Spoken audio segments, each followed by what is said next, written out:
سلام سلام كبرات تخاتلتنا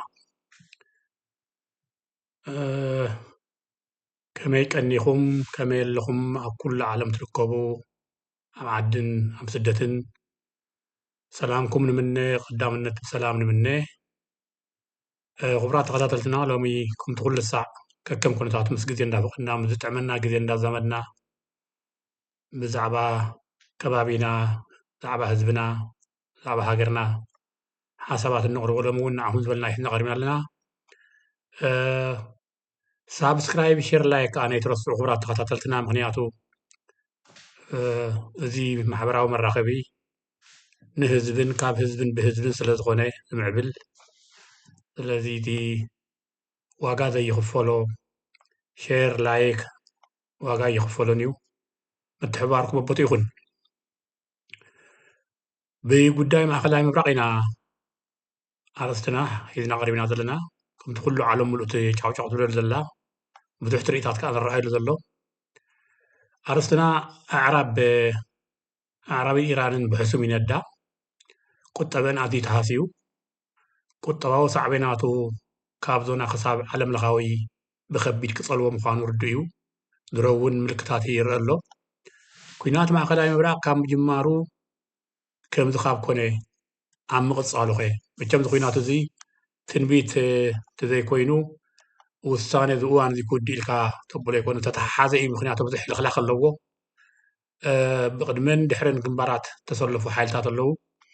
ስለዚ ብቐሊል ኣይኮነን ኣብቲ ቀንዲ ሕምብርቲ ናይ ቁጠባ ዓለምና ዝኾነ ብፍላይ ከዓ ፍርያት ሃገራት ዓረብ ዘለዉ ከባቢ ስለ ዝኾነ ከዓኒ ንቁጠባ ሃሳይነት ዓለማዊ ቁጠባ መሳዩ ፍሉይነት ይገብሮ ብዝኾነ ኩናት ዕንወት እምበር መፍትሒ ሽግራት ከም ዘይኮነ ብዙሓት ዝረዳድእሉ እዩ ብመሰረቱ ስነ መጎት እምበር ኩምራ ጽዋርን ባርዑን ካብ ስምዒታት ሓሊፉ ዘላቒ ኣሸናፍነት ኣየረጋግፅን እዚ እምነትና እዩ ኩናት ከዓ ከም ቅልጣፍኡ ኣጀማምርኡ ዘይኮነስ ካብ መፈፃፅምኡ ዓቕን ክሰራታቱ ዝግምገም ክጅምር ከሎ ከምዚ ተኸሲሩ ወይ ድማ እዚ ክኸስር ኢልካ ክንበየሎ ይትኽእል ኢልኻ ኣብ መፈፃፅምኡ ግን ብዕሊ ምስ ተገምገመ ኩናት ጠቕላላ ከም ዘየድሊ ፈፂም ኩናት ከም ዘየድሊ መደምደምታ ይህበካ ማለት እዩ ድሕሪ ደውታ ኩናት ከዓ ኣጥቃዕን ተኸላኸልን ዕውታት ምንባሮም እዮም ዝገልፁ ኩናት ጠጠው ምስ በለ ተዓዊተ ዘይብል የለን ተኸላኸለን ዘጥቅዕን ተዓዊተ እዮም ዝብሉ ምክንያቱ ናብ ህዝቢ ሒዞሞ ዝቐርቡ ንሱ እዩ ሰባት ከዓ ብዛዕባ ኩናትን መወዳእትኡን ቅድመ ትንቢል ይቕምጡ እዮም እከለ ሰዓርን ተሰዓርን ክብሉ እተፈላለየ ሓሳብ ክህቡ ይስተውዓሉ እዮም እዚ እውን ጌጋ እዩ ቅድሚ ኩናት ምክንያቱ እታ ትመፅእ ድሕሪ ኩናት ድሕሪ ደውታ ኩናት ዕንወት እዩ መደምደምታ እቲ ሓቂ ግን ኩናት ናይ ሓባር ዕንወት እምበር ናይ ሓዲኡ ኣሸናፍነት ኣየረጋግፅን ኣብ እተፈላለየ እዋናት እንህቦ ርእቶ ሰነዳትና ከምኡ እዩ ዝምስክር ኣብ ሰነዳትና ኣንጻር ወራር ኣንጻር ዓመፅ ኣንጻር ብዝበዛን ከምኡ እውን ኣንጻር ኣሰርትን ብዘይ ምክንያት ብዘይ ፍርዲ ሰባት ዘሳቑዩን ኣንጻር ዞም ሓይልታት እዚኦም እዩ ኩሉ ግዜ ሰነዳትና ንስ እዩ ዝብል መንቀሊ ትሕዝቶና ኣይትሕትዎ እንትኾኑ ብኩናት ማእኸላይ ምብራቕ ኢና ንናበብ ዘለና ኩናት ማእኸላይ ምብራቕ ብታሪኹ እተሓላለኸን ፍልይ ዝበለን እዩ እቲ ኩናት ሃገራት ዕራብ ምብራቕ እምበኣር ሃገራት ምብራቕ እምበኣር መቐፀልታ እምበር መፈፀምታ የብሉን እዚ ክንብል ከለና ኣብ ሃገራት ዕራብ ኩናት ኣቋሪፁ ኣይፈልጥን ከም ታሪክ ኢራን ኢራቅ ሶርያ ሊባኖስ እስራኤል ፍልስጥም ግብፅን የመንን ወዘተ እዚኣተን ካብ 1970ታት እንድሓር ካብ 3 ክሳብ 4 ወይ 5 ወይ 6 ዙር ሕሱም ኩናት ዘካየደት ሃገር ኣይትርከበንን ብዘይካተን ሃገራት ከልጅ ሎሚ ኩናት ጥዒምዎን ዘሎ ማለት እዩ ብዘይካተን ሃገራት ከልጅ ዝበሃላ እዘን ልዕል ኢለን እተጠቕሳ ኩናት ጥራይ እዩ ታሪኽን ካብ ሃገራት ከልጅ ማለት እዩ እዘን ሕጂ ማሕጎዳ ኩናት ኮይነን ዘለዋ ስዑዲ ኢማራት ዓረብ ኢማራት ባሕሬን ቀጠር ኩዌት ክኾና ከለዋ ንሳተን እውን ዋላ እኳ ብቐጥታ እንተዘይተሳተፍኦ እቲ ናይ ሃገራት ኣዕራብ ኩናት ኣብተን ኩለን ብተደጋጋሚ ኣብ ኩናት ዝነበራ ሃገራት ዓረብ ሙሉእ ምትሕብባር ወይ ኢዳዙራዊ ኣእዳው ምትእትታው ከይዘይተአቱ የብለንን ስለዚ ብስነ ሓሳብን ብቁጠባን ኣብ ኩናት ይነብራ ኣንስተን እውን ማለት እዩ ኣብ ጎረባብተን ዝግብር ዝነበረ ሓዊ እምበኣር ብማዕዶ ቤንዚን ወሲኸን ዘንበድብድኦ ዝነበራ ሎሚ መጋርያአን ተሰኽቲተን ባዕልተን ክስሕንኦ ጀሚረን ኣለዋ ምክንያቱ እንድሕሪ ብኩናትን ወረ ኩናትን ኣእዳው ምትእታው ዝበዝሕ ኮይኑ ዘይሩ ዘይሩ መዓልቲ ይነውሕ እምበር እቲ ኩናት ንኩልካ እዩ ዘራኽበልካ ኮይኑ ግን እዘን ቀዲመን ብኩናት እተዳኸማ ሃገራት ዓረብ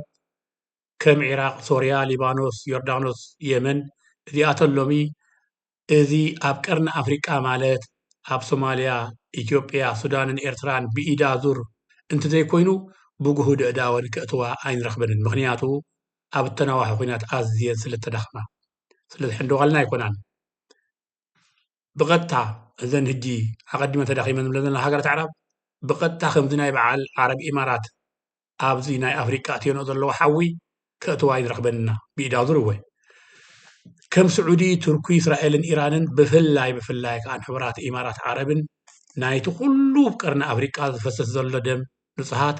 ሓገዝን ኣፅዋርን ብገንዘባን ከይኣክል ወታደራዊ ክኢላታት ወይ ጥበበኛታት ብምስላፍ ንታሪክ ይቕረ ዘይበሃሎ ቤንዚንን ክርቢትን ኮይነን ህፃውንቲ ሽማግለታትን ይልብልባ ኣለዋ ስጋ ሕጂ መቸም ከምዚ ኣብ ሶማል ትግራይ ሱዳንን ዝፈፀምኦ ዘለዋ ኣብ ልዕሊ ህዝበን ከም ሕነ ከጋጥም ኣይንሓልሞን ኣይንምከዮን ኣይንምነዮን ምስ ሃገራት ዓረብ ዘለና ቅርበት ብሜትሮታት እዩ እዚ ክብል ከለኹ ብቀይሕ ባሕሪ ኣክል ተጨሊልካ ብሜትሮታት እዩ ዶብና ባሕሪ ናይ ዝኾነ ሳላ ፖለቲካዊ ብስርውና መራሕቲ ኢና ባህልቲ ናብ ዓዲ ዓረብ እተሰደደ ሓበሻ ኣዝዩ ብዙሕ እዩ ኣብ እተሰደዶ ድማ ክብረት ምተገበኦ ነይሩ ካብ ሃገራት ዓረብ ግን 90% ብሕልፊ ህዝቢ ሓበሻ ክብረት ኣይረክብን እንተኾነ ከም ሰብ ዝወርዶ ግፍዕን እስር ቤትን ውርሳ ንብረቱን ፀብፂብካ ምግላፁ የሸግረካ እዚ ክብል ከለኹ ኣነ ባዕለይ ናይ ዓይኒ ምስክር ወይ ኣካል ትግዳይ እውን ስለ ዝነበርኩ ኣረጋጊፀ ዝገልፆ ዘለኹ ከም ከምኡ ኩሉ ኣነ ነቲ ሰላማዊ ህዝቢ ዓረብ ከምቲ ንዓና ዘጋጥመና ንህዝቢ ሓበሻ ዘጋጥመና ዝነበረ ግፍዒ ክፍፀሞ ፈፂመ ኣይምነየሉን ምእንቲ እቲ ኩሉ ዘይፈልጥን ሓጢኣት ዘይብሉ ህዝቢ ዓረብን ካን ሰላም የውርደሉ እየ ዝብል እዚ ከም መእተዊ ወሲደይ ዘንብቦ ዘለኹ ክንቅፅልና ክቡራት ተኸታተልትና ካብ ማእኸላይ ምብራቅ ይወፃኹን ኣብ ማእኸላይ ምብራቅ ብፍላይ ኣንጻር መንግስቲ ኢራን ጀሚሩ ዘሎ ኣዕናዊ ኩናት ንኩሎም ዝልክሞም ኮይኑ ኮነ ተባሂሉ ምቅያር ኣህጉራዊ ኣወዳድባ ከም ዘለዎ ክኸውን ይኽእል ዝብሉ ብዙሓት ሰባት ክገልፁ ይስምዑ እዮም ከምኡ እንተኮይኑ ማእኸላይ ምብራቅ ናይ ምጅማር ሕርያ ዕድሉ እተቐበለ እምበር መፈፀምትኡት ብዘይካቶም ዋንጫ ዋንነት ዓለምና ዝጨበጡ ምዕቡላት ሃገራት ካሊእ ምስጢር ስለ ዝኾነ ካብ ግምት ንላዕሊ ብቐሊሉ ዝፍለጥ ኣይኮነን ዝብል እዩ ርእቶና ምክንያቱ እዚ ኩናት እዚ ምስጢር ኣለዎ ዓለማዊ ምቅያር ወይ ከዓኒ ዓለማዊ ቅርፂ ካሊእ መደባት ዘለዎ እዩ ነዚ ኩናት ዘብል ዘሎ እምበር ብሰላም ናይ ምንባር ዕድል ዝሓሸት እያ ነይራ ወይ ከዓ ዝቐለለት ኣማራፂት እያ መንግስቲ ኢራን ንምቅያር ኢራን ብሕሱም ተዓኑ ምህላዋ ብማዕኸናት ዜና ንከታተሎ ዘለና ኮይኑ ኮሚዲ ክውዳእ ዝብል ሕቶ እውን መልሲ የድልዮ ኣብዚ እንገልፆ ዘለና ንሓደን ሸራ ወይ ከዓ እከለን ክስዕር ኣለዎ እንብሎ ጉዳይ ኣይኮነን ዓለማዊ ስክፍታን ኣህጉራዊ ስክፍታን ወሲኽና ንዓና እውን ስለ ዝፀልወና እዩ ኣዕራብን እስራኤልን ኣሜሪካን ኣንጻር ኢራን ዝተሰለፋሉ ኩናት ዝሓየለት እንተሓየለት ብረብሓን እስትራቴጂን ዝተኣሳሰራ ብድሕሪኣ ሓያላት ሓይልታት ከም ዝህልዋ ምግምጋም እውን ኣየፀግምን እንተወሓደ ኢራን ኣይኮነን ጥበብ ዝግብኣ እዚ ኩናት እናሓየለ ዝኸደሉ ምክንያት ከዓ በዚ ምክንያት እዩ ኢልካ ምዝን ይከኣል ኩናት ዝኹነን እምበር ዝድገፍ ኣይኮነን ልዕሊልና ጠቂስና የለና ብዘይካተን ወታደራዊ ጽዋር ብምፍራይ ቁጠብአን ዝሃንፃ እተወሰነ ሃገራት ምዕራብን ምስራቅን መንግስታት ሳልሳይ ዓለምን ካልኣይ ዓለምን ግን ካብ ኩናት ኣዝየን ክሳራን ውድቀትን እምበር ረብሓ የብለንን ብዝሸመቱ ኣፅዋር ብገዛእ ህዝበን ከም ቋንጣ ዝሕረርኦ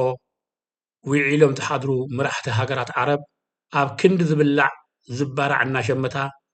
ዝኸመሮ ኣፅዋር እንሆ ሎሚ በዓልተን ይስሕንኦ ንሱ ጥራይ ኣይኮነን ኣብ ኩናት ዓረብ ዝመውት ሰብ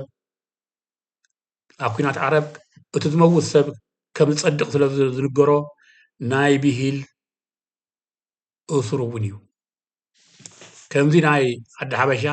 ክንደይ ሰብ ዘህለቀ ንጉስ እንተሞይቱ ዝተቀደሰ ወይ ዝጸደቀ መንግስቲ ሰማያት የዋረስካ እናተባሃለ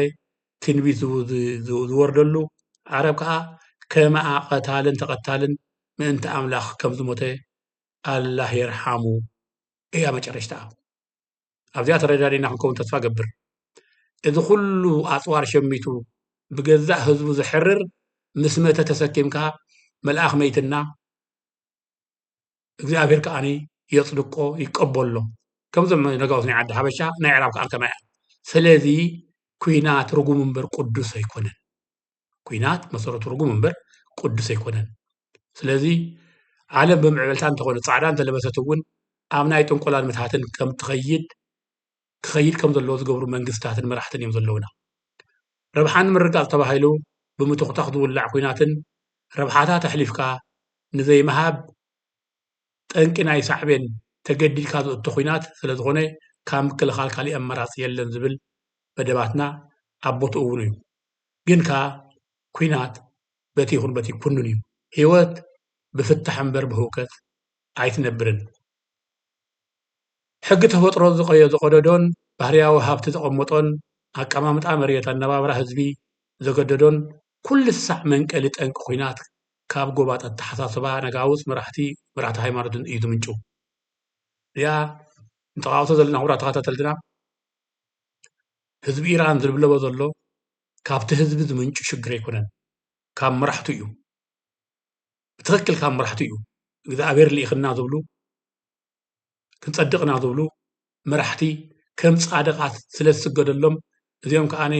ብዋጋ ህዝቦም እንዳተቋመሩን ሓዊ እንዳኣጎኑ ዝነብሩ እዮም ኣብዚ ህዝቢ ጽቡቕ ኮነ ክመውት ኣለኹ ጠፍኦ ኣለዎ ኢልካ ዝርገምን ዝከሓድን ኣይኮነን ህዝቢ እዩ ስለዚ ኩናት ክንኩን ከለና ዝመፀ ክባርዕን ሓውን ኣንጻር ህዝቢ ሰላማዊ ህዝብን ንብረቱ ስለ ዝልክም እዩ ቀርኒ ኣፍሪቃን ሃገራት ዓረብን መራሕተን ከም ባህሪ ኮረይቲ ስለ ዝኾኑ ብትእዛዝ ምዕራባውያን ኣንጻር ጎረባብቶም ኩናት ክጅምሩ ዓይኑ እኳ ይሓስዩን እንሆ ስዩ መጀመሪ ኩናት ከም መማቕርቲ ሃይማኖታዊ ተፅዕኖታት እናተሓወሶ ዝባርዕ ኩናት ዓረብን ቀርኒ ኣፍሪቃን እንተሪእና 80 ካብ ሚኢት እኳ ነባሪ ህዝብታት ተኸተልቲ ናይ ቀርኒ ኣፍሪቃ 80 ካብ ሚኢት ነባሪ ህዝብታትን ተኸተልቲ ምስልምና ኮይኑ ንኩናት ምስሊ ሃይማኖት ብምትሓዝ ከም መጎስጎሲ ይጥቀምሉ እምበር ካብ ዕንወት ወፃኢ ድሙዕ ውፅኢት ኣብ ኩናት ተረኺቡ ኣይፈልጥን እንሆ ተወከልቲ ምዕራባውያን ዝወከልዎም ናይ ውክልና ተወከልቲ ኩናት ቀርኒ ኣፍሪቃ መዓልቦ ኸይረኸበ ብቐንዱ ብምኽንያት እስራኤልን ኢራንን እተሳበበ ኣሜሪካዊ ተሓወሰቶ ግዙፍ ኩናት ብምውላዕ ኣብ ውሽጢ ሓደ ሰሙን እኳ ህይወት ኣሽሓት ኢራናውያንን ውሑድ ዘይኮነ ቁፅሪ ህይወት ኣዕራብን ዝቐዘፈን ሰፍ ዘይብል ክሳራታት ኣዕራብን ኢራንን ዘመዝገበ እሞ ኩናት ጌና ኣብ ኣጀማምርኡ ብቐሊሉ ዝዓርፍ ኣይኮነን ከምቲ ኩሉ ሳዕ ዕንወት እምበር መፍትሒ ሽግር ከም ዘይኮነ እንገልጾ እዚ ኩናት ናህሩ እንዳሓየለ ይምንጩ ብምህላው ኩሉ ዝከታተሎ ኮይኑ ኣብዚ ዞና ዕዳጋታት በኺሩ እዩ ትካላት ማሕበረሰብ ይባርዓ ኣለዋ ማሕበራዊ ኣገልግሎታት ደስኪሉ እዩ ኣብ ዕብየት ቁጠባ ተራ ዘይብሉ ወታደራዊ መጓዓዝያታትን ተባራዕቲ ቦምባታትን ከዓ ኩሉ ሻዕ عنوة تنبر لمعة يمسن ቁጠባ ሃገራት ድሮ ቀይሕ መብራህቲ ወሊዕ እዩ ዕራብ ሶምን እንተቐንያ ብዝገደደ ካሊእ ጉድ ክንርኢ ኢና እዘን ሎሚ ዝዋግኣ ዘለዋ ክልተ ግንባራት ዓቆኑ ይፈላለ እምበር ኩለን ኣብ ቀርኒ ኣፍሪቃ ወፍሪ ኩናትን ውሽጣዊ ምትእትታዋትን ኣለወን ገሊአን ክሳብ መተካእታት ዝመስል ቤተ መንግስታትን መናፈሽአን ዝሃነፃ ሃገራት ኣብ ቀርኒ ኣፍሪቃ እዘን ሕጂ ኣብ ሃገራት ዓረብ ኣብ ኩናት ተሰተን ዘለዋ እየን ክቡራት ተኸታተልትና እዚ ጠንቂ ኩናትን ሳዕቤናቱን ስጋዕ ክንደይ መዘዙ ይኸፍእ ምዃኑ ንምብራህ ዝኣክል እምበር ናይ ዝኾነ ኩናት ውግንና ናይ ምርኣይ ወይ ምንፅብራቕ ኣይኮነን እቲ ሓቂ ተዝበሃል ክበሃል ኣለዎ እዘን ሎሚ ሃገራት ዕራብ ብኢራን ዝረማ ዘለዋ ውፅኢቱ ድሓር ንግምግሞ እዘን ኩለን ግን ኣብ ኣፍሪቃ ብፍላይ ኣብ ኣፍሪቃን ኣብተን ጎረባብቲ ሃገራት ዓረብን ኩናት ንምብራዕ ኣእዳወን ዝሓውሳ ዝነበራ እየን ትቐንዲ ከዓ እንተተሓሳስብ መራሕቲ ቀርኒ ኣፍሪቃ ብሰንኪ ፖለቲካዊ ብስርንኦም መሕብኢ ለሚንካ ህዝብኻ ምጭፍላቕ እዩ ስለዚ ተገዲድካ ተኣትዎ ኩናት እንተኾነ እውን ክሳራ እዩ ስለዚ እምበኣር ክቡራት ተኸታተልና ኣብ መጨረሻ ተሕልፎ ዘሎ እዚ ኩናት እዚ እንተቐፂሉ ናብቲ ዝፍራሕ ዘሎ ኩናት ሳልሳይ ዓለም ዘይኣትወሉ ምክንያት እውን የለን እሞ ብዝኾነ መልክዕ ልዕሊ ዓቕምና ካብ ቁፅርና ወፃኢ እዩ ከይዱ እዩ ሕጂ እቲ ኩናት እዚ ስጋዕ ቀርኒ ኣፍሪቃ እውን ዝለዓለ ደረጃ ዘይለሓመሉ ምክንያት የለን ስለዚ ክቡራት ተኸታተልትና ነቲ ምስሊ ኩናት ንምግላፅ እምበር ከም ካሊእ ክንፍታሕ ኢልና ክነቕርቦ ንኽእል ከማን ኣብ ኣፀጋሚ ደረጃ ኮይኑ ዘሎ እዚ ነዚ ይመስልና ኢሎም ዘቕረብናዮ ኣምላኽ ምሕረት የውርድ ኣምላኽ የቕልሎ ብዝሓለፉ መቕፃዕቲ ናብ ንቡር ናብ ሰላም ስለቲ ህዝብታት ናብ ሰላም ይሕስቦም ካብኡ ላዕሊ ምን ንብሎ ነገር የለን ነገር ግን ተፀይቑ እዩ እዚ እንዳበልኩ ንሎሚ ዝበልክዎ ነዚ ይመስል ደጊሜ ሳብስክራይብ ሸር ላይክ ኣይትረስዑ እንዳበልኩ ሰላሙ